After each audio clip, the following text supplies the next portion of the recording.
Para llegar al Museo de Sitio La Florida, tenemos como mejor referencia a la avenida La Florida y la avenida Antonio José de Sucre.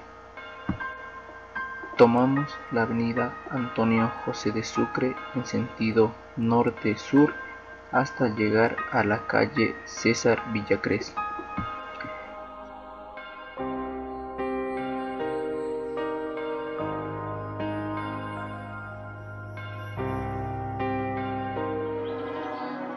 En la visita al Museo de Sitio La Florida, fuimos atendidos por el señor Vicente Altamirano, quien ha estado desde la creación de este lugar. El recorrido lo comenzamos en el sitio de las tumbas, donde se apreció el modo de enterrar y la forma que tenían los pozos donde se depositaban los cuerpos de los caciques. Luego pasamos a la sala museográfica, donde se apreció muestras de vasijas, fragmentos de textiles, tinajas, túnicas mortuorias, etc. El Museo de Sitio La Florida es considerado un cementerio o necrópolis de los antiguos pobladores de la cultura quitus. Se trata de un pequeño lugar al cual se lo consideró museo de sitio por estar construido en la misma zona donde se realizaron los hallazgos arqueológicos.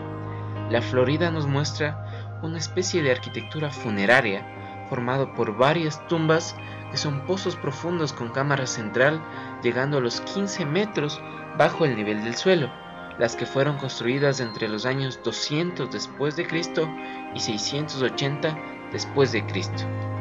Como podemos observar, este es un cementerio planificado, ya que por la cosmovisión que tenían en ese tiempo, entre más cerca al agua ellos estuvieran, más purificados para recibir su vida nueva se encontrarían. Este sitio, por su riqueza geológica y geográfica, decidieron escogerlo como cementerio. Está ubicado en una pequeña explanada que domina el sector del antiguo aeropuerto de Quito, en las laderas de Pichincha, debajo de la zona El Sombrerito, antes ocupada por la antigua hacienda Osorio, barrio conocido bajo el nombre de San Vicente. Los quitus eran los ocupantes originarios de la zona de Pichincha, Ecuador. Su existencia data desde el año 200 después de Cristo, siendo esta la tumba más antigua. Tenía un alto desarrollo económico, social y político. El promedio de vida de los pobladores era de 40 años en hombres y 35 años en las mujeres, aunque uno de los restos rescatados en el estudio de las tumbas se encontró una anciana con rasgos orientales de aproximadamente 60 años de edad. Su estatura era mínima.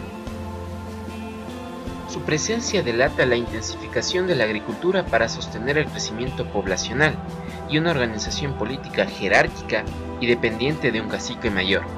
La relación entre señoríos de la región de Quito no era jerárquica, sino el producto de alianzas horizontales en los cuales el intercambio era fundamental. En la Hoya de Quito se localizaban 11 señorías independientes, formando un anillo en torno al centro de intercambio.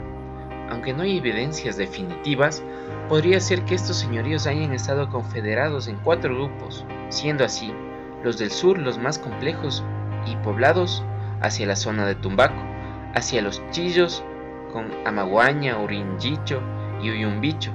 Este era el sector con más cultivos, hacia el norte Zambisa, hacia Machachi, Panzaleo. Dentro del sitio arqueológico se hallaron 10 tumbas pertenecientes a los quitus, donde se encontraron restos fósiles y pertenencias de los difuntos, cerámicas, metales, ofrendas, chicha, osamenta de mujeres, etc. La posición fetal en la que se encontraban las osamentas simulaban el regreso hacia el vientre de la Pachamama. Como podemos ver, se pueden apreciar distintas formas de las tumbas. En la tumba en forma de trébol se encontraron tinajas, recipientes de barro. Dentro de las tinajas había huesos de venados. La tumba en forma de cilindro representa la unión entre el hombre y la mujer, que son una sola persona, el sol, la luna. La tumba donde están los cuerpos representa la dualidad, por ejemplo la tierra y el cielo, el agua y el fuego. La tumba en forma de trébol representa la tripartición, que significa la concepción de los 3 mundos, el de arriba, el de aquí de los vivos y el de abajo, el del más allá. y la tumba más grande representa la cuatripartición, los 4 puntos cardinales, los 4 elementos, tierra, agua, fuego y aire.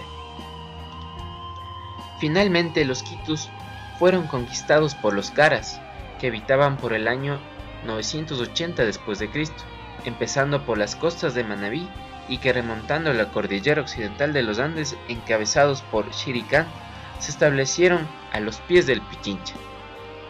Entre los bienes patrimoniales observados, de acuerdo a su categorización, se encuentran el patrimonio arqueológico, que comprenden los vestigios, objetos que establecen un testimonio de la época en la que las excavaciones y tumbas son la principal fuente de información.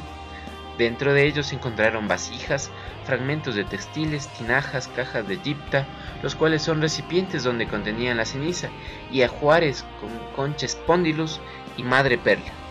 Dentro del patrimonio inmaterial se encuentra el patrimonio cultural ancestral, el cual fue transmitido oralmente. De esta cultura se puede recalcar las tradiciones y comidas como la papa, el chocho, el melloco, la quinoa. Se consumían también ciervo y cuy. Estos dos últimos alimentos solo forman parte de comidas para los caciques y sus invitados de honor. Los agentes abióticos son los principales causantes de deterioro en los museos de sitio, ya que se debe controlar los rayos ultravioletas y la contaminación desde el exterior hacia el interior. La luz artificial afecta a los bienes patrimoniales muebles si son iluminados directamente, debido a que con el tiempo la materialidad de dichos objetos pierden características de textura y color. De los agentes bióticos antrópicos pueden causar un deterioro a las imágenes o fotografías que se encuentran dentro del sitio, en caso de no tener ningún tipo de seguridad y control del mismo. Los soportes de los bienes patrimoniales son recubiertos de madera, y también tienen el riesgo de estar atacados por los mismos agentes, por ejemplo los xilófagos. En algunas partes de los recubrimientos ya tenían inicios de deterioro, pese al mantenimiento que se les había dado. Por otra parte, el agua ha sido el principal agente de deterioro para las tumbas, razón por la cual los administradores prefirieron rellenarlas de tierra para que no pierdan su forma original.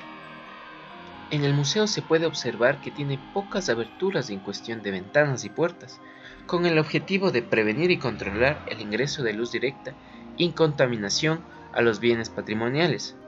Al igual que en las tumbas tienen un recubrimiento de lona haciendo referencia en su forma a la concha spondylus.